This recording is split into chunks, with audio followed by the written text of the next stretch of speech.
What's up, everybody? Today I'm going to show you 5 beginner tips for Battlefleet Gothic Armada II. These are 5 things that I've learned over the first 10 hours of playing this game, and they're really going to be for people that haven't played the first game, people brand new to this series. 5 tips that'll help you jump right in and get competitive fast. The first is that torpedoes are a skill shot. Second, a trick about navigation and smooth turns. Third, how full speed ahead maneuver works. Fourth, how troops work, which is one of the more complicated aspects of this game. And finally, the difference between shields being up and shields being down and regenerating. So the first thing I'm going to talk about is how torpedoes work. Torpedoes are a skill shot. Unlike lots of other things like lightning strike here, where I first click the ability down on the taskbar row, and then I click on the enemy's ship to activate it, torpedoes, on the other hand, as soon as you click the little square button on the bottom, it instantly activates the ability. So you have to have your ship lined up correctly before you press the torpedo button. If your ships have it, high energy turn maneuver is really good for getting your ship lined up to fire torpedoes in the exact right direction. So I'm going to use that here to turn my face just a little bit so you can see these guidelines for where my torpedoes are going to line up. And as soon as I click the button, the torpedoes launch. So you have to time it just right, predicting where the enemy ship's going to be when your torpedoes get there, and boom! Damn. So torpedoes are a skill shot. Don't click the button until you're really ready to fire and you're facing in the correct direction. Next up, we're going to talk about 2 little tips regarding maneuverability. So check out this little ship here. When I order it to go one direction, and then I want to redirect it to a different direction, if I click, 5 or 6 grid spaces away, my ship does this nice, elegant, smooth turn around a radius. It kind of glides and banks into the turn, as long as I click far away. But if I make it turn by clicking very close to it, it doesn't have room to bank, so the ship slows way down, stops, turns on a dime, and then starts up again. It's a really inelegant maneuver that these ships do when you tell them to make micro adjustments to their path. Engines engaged. So my recommendation is, even if you want to make a small adjustment, you should still click far away from the ship so it keeps its speed, keeps its momentum, and isn't a sitting duck. This is another reason why using waypoints with small incremental adjustments doesn't really work very well. Each waypoint, the ship stops, rotates, and moves again. That's very different from longer waypoints with 4 or 5 grid spaces between. Your ship has enough room to do this nice banking maneuver and never slows down and loses its momentum. Alright, next up is a tip about the all-ahead full maneuver. So I've just put on my full burn on my capital ship here, all ahead full, and I've instructed him to go a few paces ahead. But notice he doesn't stop there. That's the trick with all ahead full.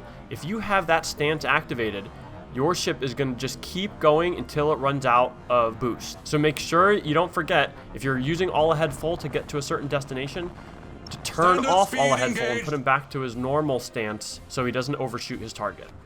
Alright, so next up I'm going to talk about how troops work, which is a little bit confusing. So you may know troops as this little symbol here, and it says 25 guys.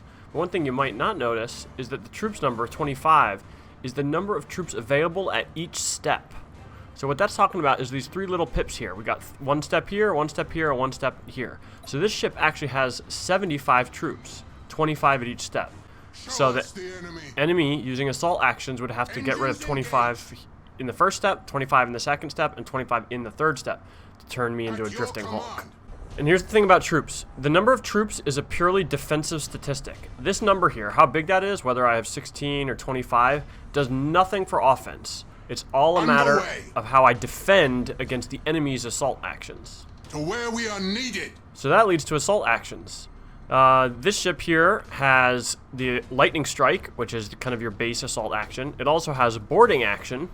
The enemy has and it has a special command area. action here, Honor the Chapter, which, as you can see, this ship launches an assault action on the target. Any one of these, you'll see it does a certain amount of troop damage. So this one does 6 to 9. So this will destroy 6 to 9 of the enemy's troop count.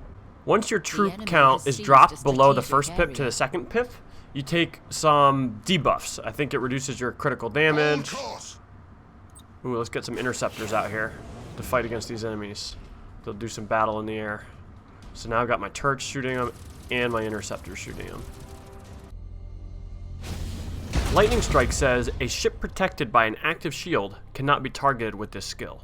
So you can see this enemy craft still has full shields. The bar is blue and it's maxed out, so my cursor indicates that I cannot target it with Lightning Strike.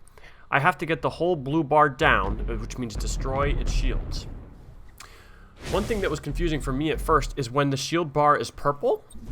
A purple shield bar means that the shield is disabled, it's been taken down, and it's recovering.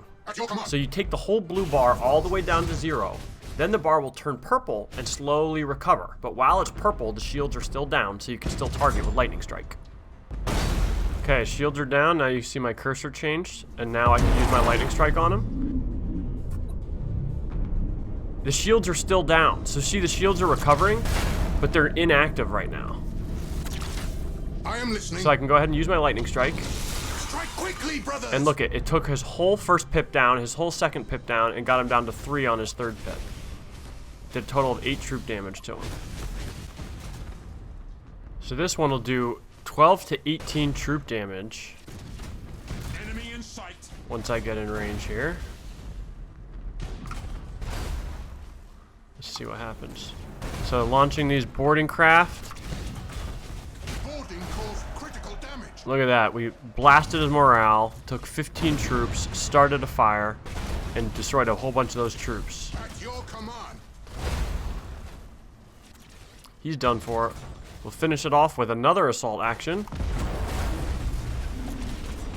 Destroyed his engine. Destroyed damage. Oh, man. Rest in peace, my brother.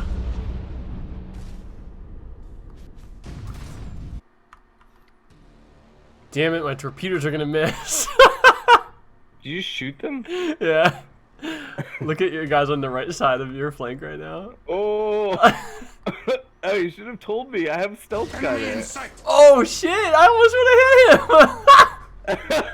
Damn it! That would have been freaking perfect.